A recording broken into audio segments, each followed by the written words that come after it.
You hear from these big tech leaders, people like the CEOs of Microsoft, NVIDIA, Meta, and even Salesforce, talking about how these huge downsizes in software development, the end of software.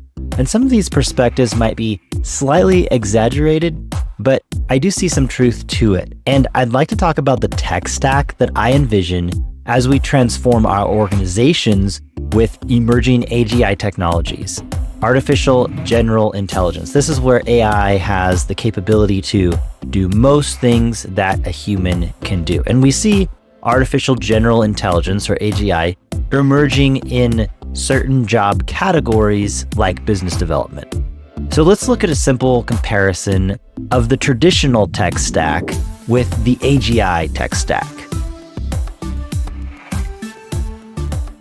So on the left, we have the traditional tech stack. On the right, the AGI tech stack. The purpose of the traditional tech stack was literally to drive people through this rigid set of steps in the software. The purpose of AGI tech stack, I feel, can be to guide customers through important productive decisions and satisfying experiences. If we look at the fundamental foundation of the traditional tech stack, we're looking at, in the business development world, a CRM, a system of record where all the context information goes. And it also has this really nice consistent dashboard situation. And I'll talk about that more and how that contracts in the AGI tech stack in a minute. The next layer, though, on top of this is a lot of automation, not necessarily generative AI, but lots of automation that says, hey, I want to send out 50 messages per day to all of these people on LinkedIn, for example. I want to send out 200 emails per day to all of these people in the industry. And those messages are going to be probably a little bit impersonal. The third layer on top of the traditional tech stack is the conversation layer. So we've got Google Calendar, Zoom, Microsoft Teams, and you're literally hopping in there and having a conversation with a human. Now, it's really nice to touch base with people, to build a relationship, to build the trust, but the more successful you are, the more time you spend in meetings. Now, contrast that with the AGI tech stack. The base layer is the database. For example, Airtable. There's lots of databases.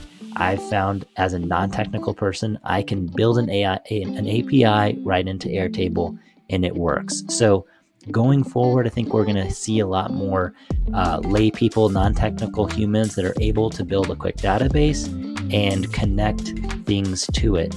Now, on top of the database, we don't have this automation system layer because we can just ask for things, right? So this is the natural language processing, or NLP if you've heard it called, and we're literally asking the AI to go and interact with the database. Now, for example, if we need a dashboard, we could say, build me a dashboard that has these components, right? We could have the prompt, so there's still some prompt engineering involved. And if we want the same one each day, we can say, hey, I really like this one, show it to me every day, or email it to me every day, right? Allow me to see this whenever I ask for the XYZ report, and then it pulls that up. So those consistent dashboards can be done, even with Gen AI, even with AGI, interfacing with something that's built right on top of the top of the database without these other layers needed. Finally, just a thought on this conversation layer.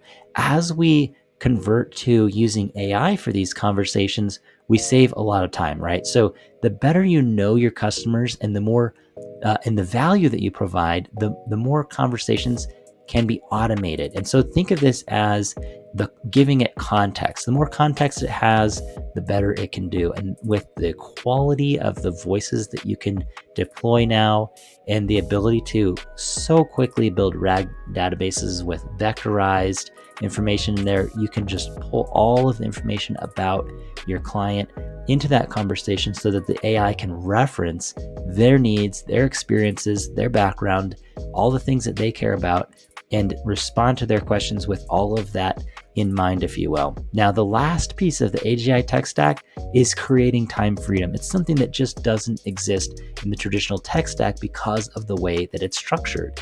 But in the AGI tech stack, we're creating time freedom for our relationships, our health, our wealth. and the planet. I am so excited to transition towards the AGI tech stack as these AGI technologies emerge. They're beginning to emerge now.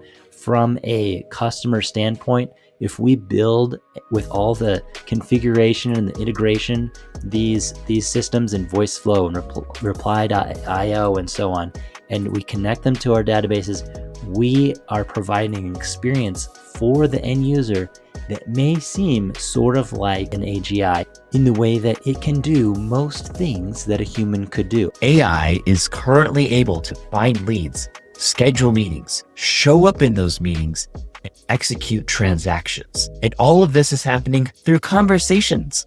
I've seen a huge variance in the quality, with the cutting edge having a better than human touch, because with the proper context, the AI is so good at personalizing every word. If you enjoyed this video, please like and subscribe for more. I'm Tyler Small, and I'll see you in the next one.